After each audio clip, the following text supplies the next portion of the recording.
Bienvenue sur le Deep Web littéraire, l'émission culturelle qu'on aime regarder en famille. Présentée par votre humble serviteur, lui. Au programme, des histoires fantastiques mêlant surnaturel, drama, romance et j'ai pas envie d'en parler. Retrouvez des invités exceptionnels comme Émile le Raptor, Seigneur Yeti, Roi Licorne, Minou et bien d'autres encore. Allez les enfants, au lit, papa a une histoire à vous raconter. Je sais que ce concept vous avait manqué. Non. Après la dernière vidéo du Deep Web littéraire, je me suis dit que j'allais faire une bonne pause, hein. Je vous cache pas que l'histoire des tentacules m'a un peu refroidi. D'accord, là c'est ignoble, là c'est dégueulasse, là j'ai vraiment envie de gerber. Et encore, je vous ai zappé plein de passages tout aussi merveilleux. Faut savoir que quand je fais ces vidéos, je suis obligé de filtrer énormément de scènes.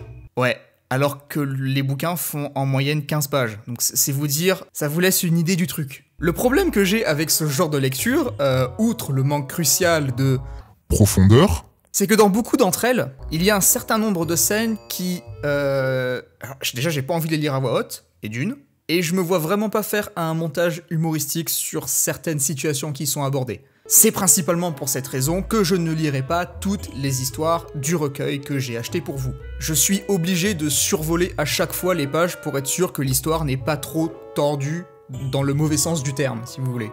Mais bon, restons dans la bienveillance. Après tout, c'est vrai, qui suis-je pour juger le travail de mes collègues auteurs, hein?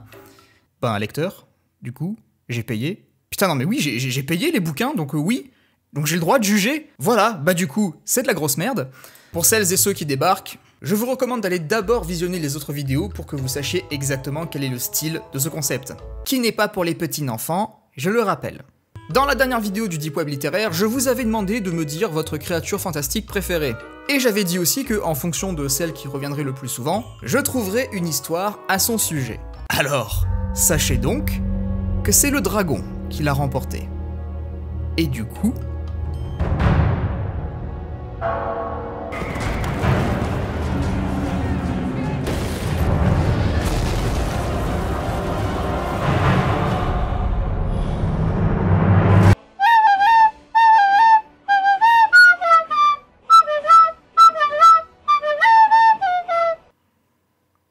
Oh shit, here we go again. J'en ai vu des couvertures atroces dans ma vie, mais là, j'espère que la meuf a posé spécialement pour la couverture, hein, parce que moi perso ça me ferait chier d'être modèle photo pour du stock footage et voir ma tronche sur un putain de roman porno avec des dragons. Bon, après vous me direz, dans les deux cas, ça reste cringe. Le résumé. Le village est menacé, et les dragons offrent leur protectorat, mais à un certain prix. Comme les gangs. Chaque année, ils veulent qu'une vierge leur soit offerte pour être à leur service. Cette année, c'était le tour de Talia. Elle craignait que les dragons ne la veulent pour un sacrifice, et en réalité, il n'en était rien. Ils la voulaient pour esclave sexuelle. Et plus particulièrement, ils voulaient se servir d'elle à des fins de reproduction. Ah, le thème de la reproduction. C'est ici que vous allez recueillir les échantillons de Elle a couché sperme. de deux monstres devant Marc. Talia n'avait d'autre choix que de se plier à leur demande. Mais elle est tout simplement abasourdie de trouver à quel point elle va apprécier tout ça. Je suis pas spécialiste en top de dragon, mais pour moi là c'est physiquement impossible que ça puisse... Enfin vous voyez quoi, je vais pas vous faire un dessin. Disons qu'on n'a pas la même morphologie. Du coup j'avoue que j'ai un petit peu du mal à visualiser comment ça pourrait... Mais bon, je suis sûr que le roman va se faire un plaisir de me mettre des images absolument merveilleuses dans la tête. C'est écrit par S.J. Papin, que vous connaissez certainement pour ses œuvres incontournables telles que Le ménage à trois des loups-garous, Comme un homme des cavernes, ou encore le cultissime Jalette, mon patron. Non, je ne le lirai pas. C'est mort. Avant de commencer, je veux juste me plaindre du prix exorbitant du livre qui est de 3 €. 3 € pour 7 putains de pages. Comment dire que je me sens déjà sale d'avoir payé pour ce truc, mais là par-dessus tout, je me sens complètement arnaqué. Voilà. Allez, allons souiller une nouvelle créature qu'on adorait étant enfant. Ah. J'adore briser des rêves. Talia était très nerveuse. Aujourd'hui, le jour où le village choisissait une jeune vierge pour être offerte au dragon et elle était en lice. Oh putain. Là déjà j'en ai marre.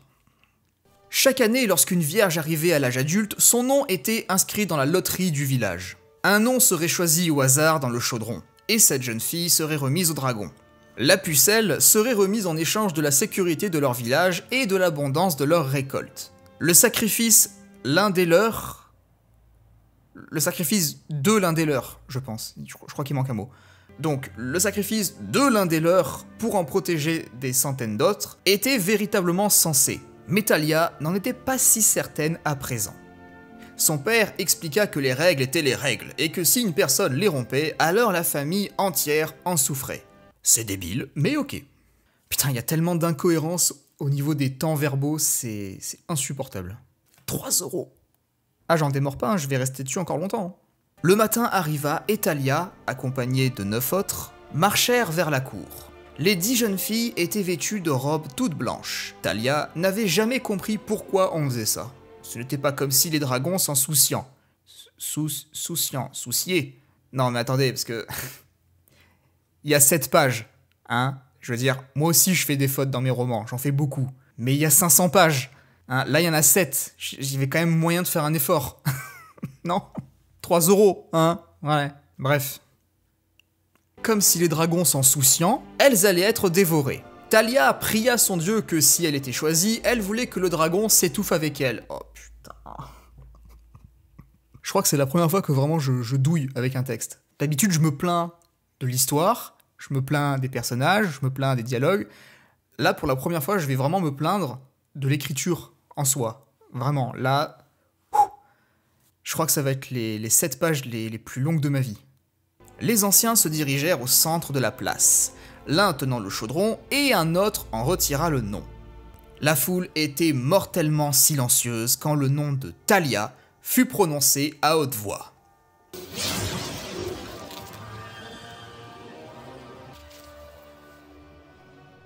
Thalia! Oh, come on! Des ris de soulagement, c'est peut-être un mot que je ne connais pas. Ça arrive. Alors je vais quand même le taper dans Google, histoire de pas mourir con. Partie d'une voile qu'on peut replier pour diminuer sa surface. D'accord, donc c'est probablement une faute. Donc, des ris de soulagement s'élevèrent de la foule venant des familles des autres filles, qui leur coururent dans les bras. Thalia ne bougea ni ne pleura. Elle mourait avec dignité et force, comme son père lui avait dit de faire. 2 gardes s'avancèrent avec des chaînes et l'attrapèrent durement par le bras. Thalia hurla d'une voix pleine de force. « La vie de ma mère, j'ai juré, lâchez-moi, je n'ai pas besoin d'être traînée comme une chouin. J'accepte mon sort, et je veux marcher seule comme une sans amie. » Son père se retourna quand il entendit sa fille crier. Il sourit de son courage et savait qu'elle mourrait avec fierté. C'est beau l'amour d'un père. Thalia leva son regard vers le ciel et vit le soleil se coucher. Elle savait que très bientôt, le dragon viendrait pour elle, et que tout serait fini, que sa famille n'aurait plus à lutter et que sa petite sœur serait en sécurité. Oui, jusqu'à l'année prochaine. Le con côté de cette coutume, le bon côté de cette coutume.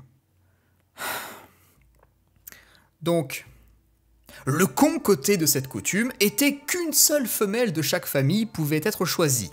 Ah, d'accord, donc du coup l'année prochaine, ça ne sera pas sa mère ou sa sœur. Enfin non, sa sœur du coup, parce que sa mère du coup n'est plus vierge, ça ne peut pas être sa mère. Donc ça serait sa sœur du coup. Bah, du coup non. Bah j'espère qu'il est grand votre village parce qu'au bout d'un moment vous allez être dans la merde. Vous allez faire comment? Elle entendit un bruit à distance et sentit le vent se lever. Elle leva les yeux et son cœur lui tomba dans les talons quand elle vit le dragon s'approcher d'elle. Il atterrit quelques mètres devant elle et elle sentit la chaleur de son souffle et le soufre sortir de ses naseaux. Le dragon avait sa tête jute devant elle. Non, mais vous avez pas le droit de faire des fautes comme ça, c'est pas dans ce genre de roman, ça, non. Non, mais sans déconner, j'espère que ça va pas être toutes les pages comme ça, parce que ça...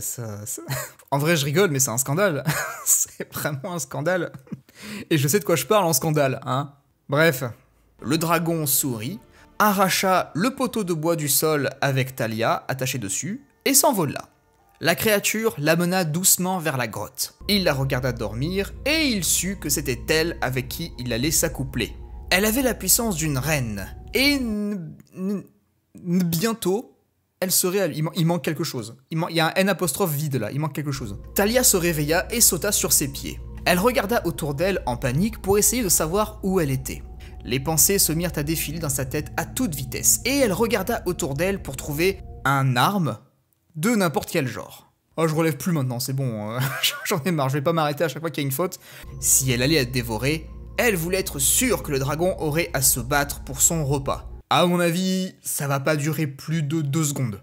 Donc dire qu'il aurait à se battre, non, je pense pas. Il n'y avait rien à portée de main, et la panique la reprit.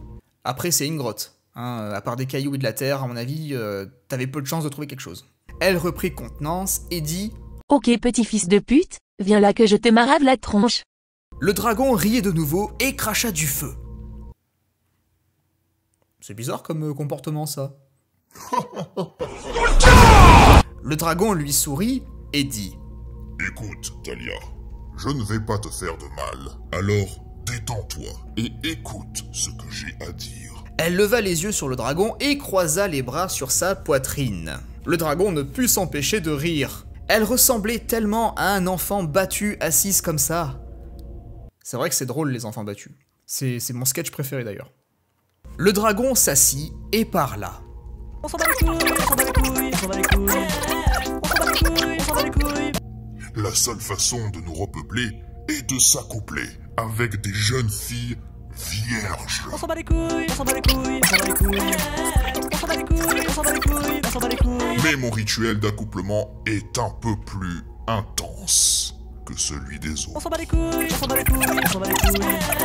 Talia écouta ce que le dragon avait à dire, et elle sut qu'elle n'avait pas le choix. Le dragon sourit, fit un pas en arrière, et lança un souffle de feu. Talia se plaqua sur la paroi et se couvrit le visage. Elle entendit le bruit d'os craquer et le dragon de grogner de douleur. Elle le regarda avec effroi se transformer. Ce qui avait été auparavant un dragon avait maintenant forme humaine. Ah, d'accord. Oui, du coup, ça explique un peu mieux la... Enfin, vous voyez ce que je veux dire, hein? D'accord, ok, là, c'est un peu plus cohérent. Mais c'est dommage, parce que j'avais vraiment envie de voir ce qui aurait pu se passer. Bon, elle aurait explosé, je pense, hein, mais... Bref. À quelques détails près. Ah, sa queue était encore là. Celle qui est derrière, hein, bien sûr. Ainsi que ses ailes et ses griffes. Il se plaça devant elle, nue, évidemment. Et elle ne put s'empêcher de regarder son énorme cheeseburger. Elle avait vu d'autres hommes nus, mais aucun ne lui ressemblait. Je pense, mais je suis pas sûr, que ça doit avoir un rapport avec les ailes et la queue, et les griffes. Mais c'est une hypothèse, bien sûr. Il était magnifique. Permets-moi d'en douter, mais chacun ses goûts. Eh bien, je suppose qu'il serait correct de la part de l'homme qui va prendre ma virginité, de moins me dire son nom, tu n'es pas d'accord? Ah mais y a pas de bon moment pour être galant, hein. Elle a complètement raison. D'ailleurs, je suis surpris qu'elle ne lui ait pas demandé de l'amener au restaurant juste avant. Ça aurait été la moindre des choses. Il sourit et s'inclina en disant « Mon nom est Draven. » Ah non, j'aime pas. Je suis pas fan. Ça fait pas dragon, en fait. Draven. Draven. Mon nom est Draven. Non, non. Avant qu'elle n'ait même pu répondre, Draven l'avait pris dans ses bras et l'a léché avec sa langue fourchue. Talia n'était pas dégoûtée de ça. Et en fait, elle se mit à... cuire des pâtes. Draven l'allongea sur les peaux de bête, il lui dessina un petit chat sur le corps entier, et bientôt sa langue fourchue prenait l'assaut de son château gonflable. Talia gémit plus fort, comme il lui mangeait les pâtes qu'elle avait préparées juste avant, avec ses talents et sa rapidité d'immortel. Non, placez pas le mot immortel dans ce roman, s'il vous plaît. Là, je le prends personnellement. Talia poussa un soupir, tandis que son corps tout entier était consumé par son tout premier orgasme. Elle était perdue dans son extase, et Draven voulait la combler. Avec sa langue dans sa tondeuse à gazon, il put sentir sa pureté et la résistance de son barrage. Il grogna et sut que c'était le moment de s'accoupler. D'un coup de griffe, ses chaînes furent brisées, et elle était dans ses bras quand il s'envola. Elle comprenait maintenant ce qu'il voulait dire quand il disait qu'il s'accouplait différemment. Il devait s'accoupler en volant. Wow. Draven lui ouvrit les Porte qui menait à son cœur. dans le vide de l'air et ça Grosse clé rouillée. se trouvait à présent à l'entrée de ça. Serrure en fer forgé. Il lui murmura dans l'oreille. Prends une grande inspiration, ma belle. Ça risque de te faire mal. Talia poussa un cri de douleur. Tu m'étonnes. Et Draven la tint serrée contre lui, encore plus près pour la... Coiffé comme une Barbie. Talia avait la tête qui tournait et son corps se mit à trembler dans les bras de Draven lorsque son second orgasme prit le contrôle. Son Banquier. convulsait autour de ça. Carte de crédit. Et il grogna en crachant du feu une fois encore. Il atterrit sur le sommet d'une montagne, enroula ses jambes autour de sa taille, mit ses mains sur sa taille. Non mais c'est ça en fait, il y a vraiment pas d'effort, aucun. Talia gémissait et enroula ses bras autour du cou de Draven. 3 €. Draven grogna de plus belle et se mit à... Cultiver des potirons pour préparer une soupe à Talia. Talia enroula ses bras et ses jambes encore plus fort autour de... Lee. Qui c'est Lee? C'est un nouveau personnage? Draven baissa ses yeux sur elle et sourit. À cet instant, il sut qu'il l'aimait et qu'elle portait à présent son enfant. Draven amena sa main sur son ventre et sentit les premiers mouvements de sa descendance. Ah bah c'est plutôt rapide, on va l'accepter, hein, on n'est plus à ça près. Son sourire s'élargit quand il réalisa qu'il n'y avait pas de thé dans Elle ne portait pas qu'un, mais 2 de ses enfants. Il savait qu'il avait fait le bon choix avec elle. Il avait tout arrangé pour que seul son nom se trouve dans le chaudron ce jour-là. Il l'avait voulu dès qu'il l'avait vue, et maintenant elle était son aimée, sa fiancée, et la mère de ses enfants.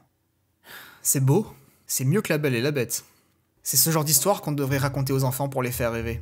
Bon... J'ai l'impression de m'être fait manquer de respect par le roman. Alors que je devrais pas ressentir ça pour ce genre de roman. Autant les autres romans qu'on a abordés, bon, c'était pas spécialement incroyable, mais faut reconnaître quand même qu'il y avait des efforts des fois dans la plume. Il y avait cet effort hein, que je n'ai pas retrouvé dans ce texte. Donc là, ouais, là j'ai vraiment l'impression que le roman il m'a fait un gros doigt d'honneur. Dites-moi dans les commentaires ce que vous en avez pensé. Je veux votre avis. Vraiment, je veux savoir ce que vous en avez pensé parce que je sais que c'était pourri, mais je veux votre avis. J'ai hâte de lire tout le bien que vous avez pensé de ce récit épique. Moi, en tout cas, ça m'a redonné envie de jouer à Skyrim. D'ici la prochaine vidéo, portez-vous bien. Des bisous. Ciao. 3 €.